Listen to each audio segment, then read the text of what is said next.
The camera fades in on a rainy afternoon in a small American town, the kind where everyone knows everyone, but not everyone knows the truth. A teenage girl, Lena Carter, stands beside an old, rusted bike parked near the corner of a busy street. Her hair is soaked, her shoes muddy, but her eyes, steady and determined, don't waver. A hand-painted cardboard sign dangles from the bike. For sale, $80, please don't bargain. Pedestrians pass by, some glance and keep walking, others whisper and chuckle. Then, the camera pans to a group of teenagers across the street, loud, confident, and cruel. Look, it's Bike Girl. One of them laughs, trying to sell that piece of junk again. What happened, Lena? Daddy stopped buying you new ones. The laughter cuts through the rain like a knife. Lena forces a smile, but her hands tighten on the handlebars. She says nothing, just turns her eyes to the puddles forming around her. That's how it always was. Lena, quiet, polite, never fought back. The kind of girl people mistook for weak. 2 weeks earlier, Lena's life was very different. Her father, Mark Carter, had been a mechanic at the local auto shop, a kind man with rough hands and a soft heart. He loved his daughter more than anything in the world. Her mother had passed away years ago, and it had just been the two of them since. But life, as it often does, took a cruel turn. One morning, Mark collapsed in the shop. A stroke. The doctors said he'd survive, but he wouldn't be able to work for months, maybe longer. The bills piled up fast. Lena, just 17, had no savings. Their fridge grew emptier each week, and the house's electricity bill was days away from cutoff. That's when she looked at her bike, the one her father rebuilt for her from old parts when she was 12. It was their memory, their bond. Every scratch had a story. But she knew what she had to do. She decided to sell it. The first day she brought it out, she didn't expect to be noticed. But in a small town, everything gets noticed.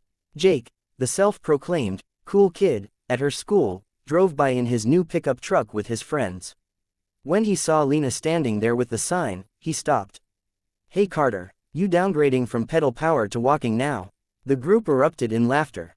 She said softly, "It's none of your business, Jake." "Oh, it is," he replied, grinning. "You see, when someone tries to sell trash in public, it becomes everyone's business." The laughter continued, and a few people passing by joined in, not out of cruelty, but out of that uncomfortable instinct to side with power. But Lena didn't move. She just stood there, staring at the road ahead, her jaw clenched. That evening, as she was about to pack up and go home, a man stopped by. His clothes were worn, his hands calloused. He looked at the bike for a long moment. "How much?" he asked. $80, Lena said softly. The man nodded, then smiled gently. "That's fair. But, may I ask why you're selling it?" Lena hesitated, then said quietly, "For my dad. He's sick. I just need to pay some bills." The man looked at her for a long moment, then reached into his wallet and handed her a small card. "My name's Tom Reynolds. I own the old repair shop on Maple Street.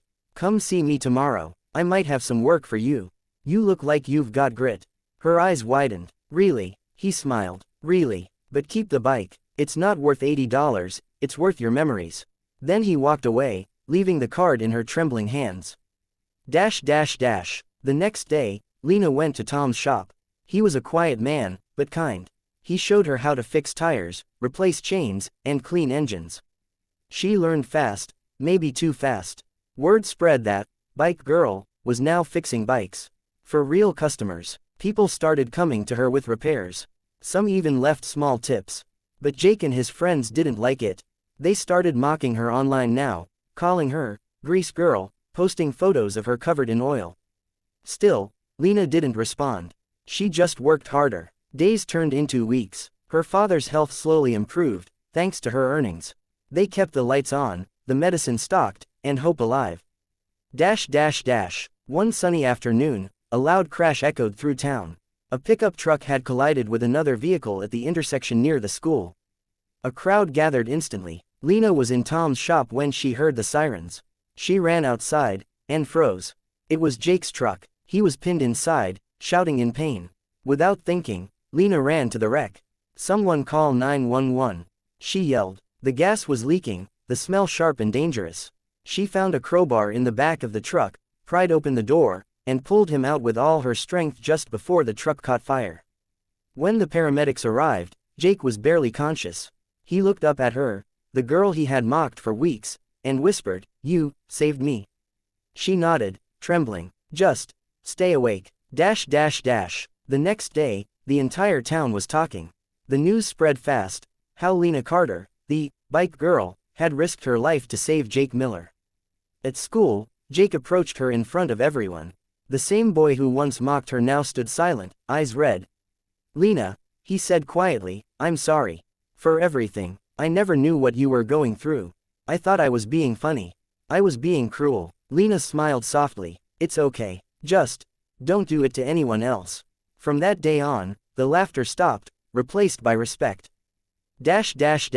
Months later, Lena and Tom opened a small business together, Carter and Reynolds Bike Repair. The same old bike that once drew mockery now stood proudly in the front window, fully restored, a small sign beneath it reading, "This bike built dreams." Jake even came by sometimes, volunteering to help kids fix their own bikes. Lena's father watched from the shop window, pride in his eyes. His daughter, the girl everyone underestimated, had turned her pain into purpose. Epilogue. The hook that connects. As the story circles back to that first scene, Lena standing beside her bike in the rain, the camera pans out to show the same street, but years later.